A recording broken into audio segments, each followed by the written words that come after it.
दोस्तों आज हम दो चर वाले रैखिक समीकरण के प्रश्नावली 2 के पहले प्रश्न को हल करेंगे। तो पहले प्रश्न में हमको दिया है कि जांचिए कि आ व बा में से कौन दिए गए समीकरणों के हल है। आ में x और y का मान दिया है और बा में x और y का मान दिया है। हमारा ये प्रश्न है पहला प्रश्न जिसमें x धन y बराबर दिया है 7। तो हम इस प्रश्न में x और y का मान रख के देखेंगे। अगर ये दोनों बराबर आ जाता है तो समीकरण का हल होगा आ। अगर हम x और y का मान इसमें रख के देखेंगे, हल करेंगे, अगर बराबर 7 आ जाता है तो बा जो है समीकरण का हल होगा। अगर दोनों पे 7 आ जाता है तो दोनों जो है समीकरण का हल होगा। तो चलिए इसको कैसे हल करते हैं देखते हैं। तो सबसे पहले हम आ वाले को लेते हैं। आ में दिया है x बराबर दिया है 2 और y बराबर दिया है 5। तो हमारा समीकरण है ये। तो समीकरण में इसको मान लेते हैं समीकरण 1। समीकरण 1 में x और y का मान रखने पर, अब यहाँ पे हमारा समीकरण 1 है। x धन y बराबर है 7। x की जगह रखेंगे 2 धन y की जगह रखेंगे 5 बराबर ये 7। तो 2 में 5 को जोड़ेंगे तो कितना हो जाएगा 7 बराबर 7। तो यहाँ पे लेफ्ट हैंड साइड बराबर आ गया राइट हैंड साइड के, मतलब दोनों पक्ष यहाँ पे बराबर आ गया। मतलब आ जो है इस समीकरण का हल है। अब उसके बाद बा को भी चेक कर लेते हैं। बा में x बराबर दिया है -1 और y बराबर दिया है 3। तो यहाँ पे हमारा समीकरण 1 है। तो समीकरण 1 में मान रखेंगे। समीकरण 1 में x और y का मान रखने पर, तो हमारा समीकरण क्या है, x धन y बराबर है 7। अब x की जगह में रखेंगे -1 प्लस y के जगह में रखेंगे 3 बराबर 7। अब 3 में 1 को माइनस करेंगे तो हमारे पास बच जाएगा 2 बराबर 7। यहाँ पे देख रहे हैं कि 2 जो है 7 के बराबर नहीं है। तो ये हो जाएगा left hand side not equal to right hand side. Left hand side और राइट हैंड साइड बराबर नहीं है, मतलब बा जो है इस समीकरण का हल नहीं होगा।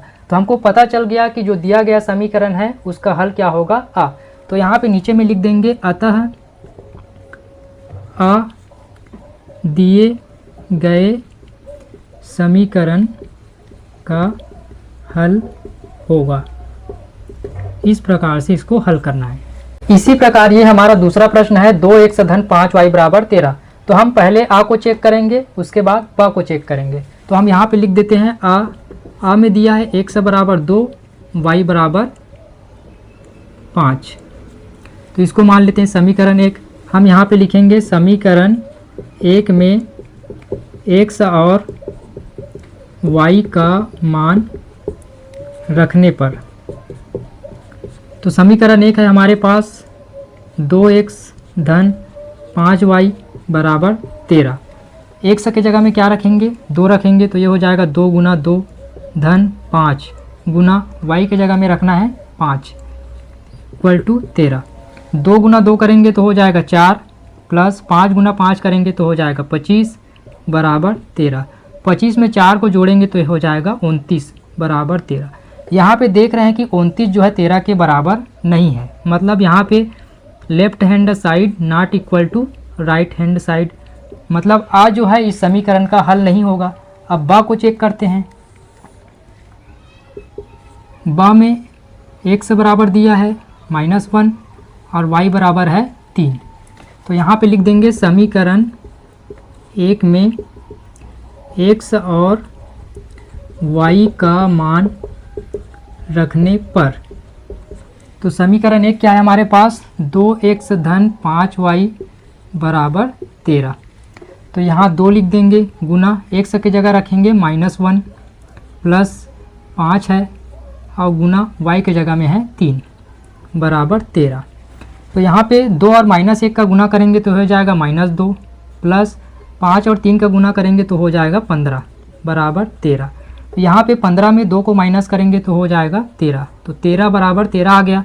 यहाँ पे देख रहे हैं कि लेफ्ट हैंड साइड बराबर है राइट हैंड साइड, दोनों पक्ष बराबर आ गया, मतलब बा जो है इस दिए गए समीकरण का हल होगा।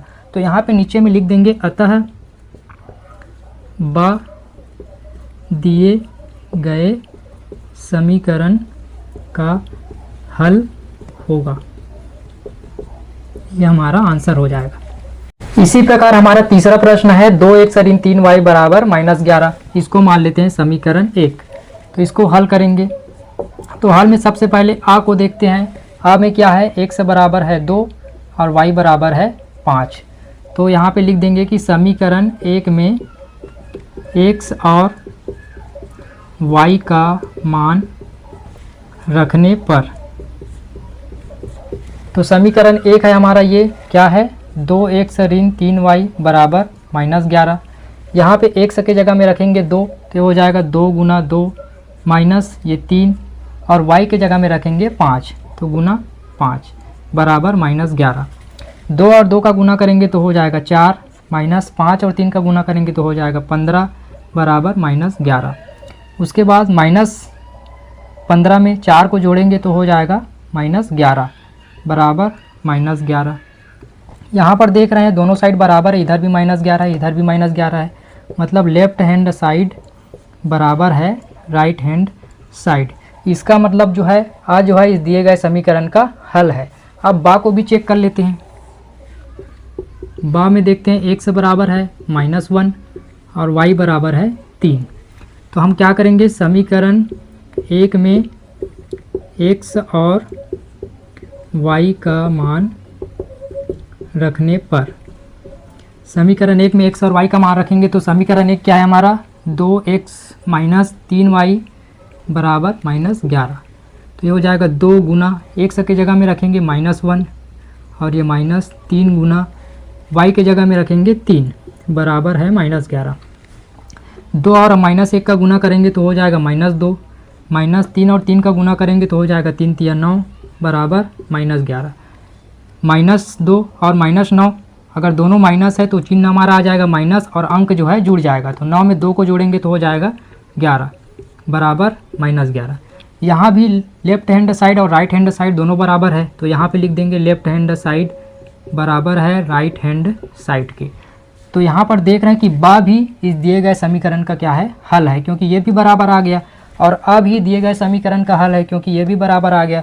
तो यहाँ पर लिख देंगे अतः आ और बा दिए गए समीकरण का हल होगा, इस प्रकार से।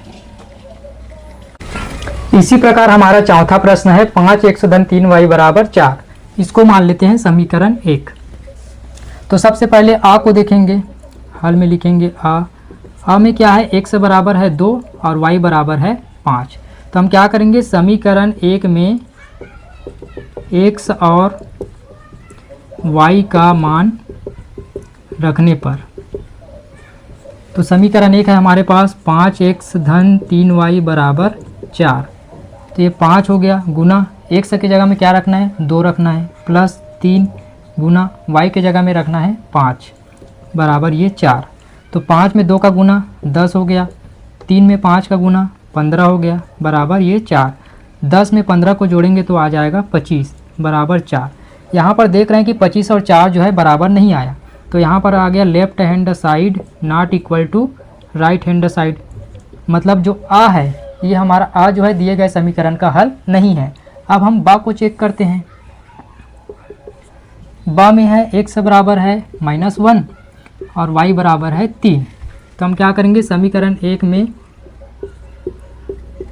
x और y का मान रखने पर, तो हमारा समीकरण 1 है 5x धन 3y बराबर 4।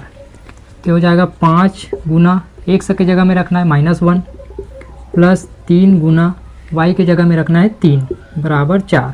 तो 5 में -1 का गुना करेंगे तो हो जाएगा -5 प्लस 3 और 3 का गुना हो जाएगा 9 बराबर ये 4। तो 9 में 5 को माइनस करेंगे तो आ जाएगा 4 बराबर 4। तो यहाँ पर देख रहे हैं लेफ्ट हैंड साइड बराबर है राइट हैंड साइड, क्योंकि दोनों तरफ 4 4 बराबर आ गया। तो जो बा जो है दिए गए समीकरण का हल है। तो यहाँ पे लिख देते हैं अतः बा दिए गए समीकरण का हल होगा, ये आंसर हो जाएगा। इस प्रकार से हमको प्रश्नावली 2 के पहले प्रश्न के चारों प्रश्नों को इस प्रकार से हल करना है।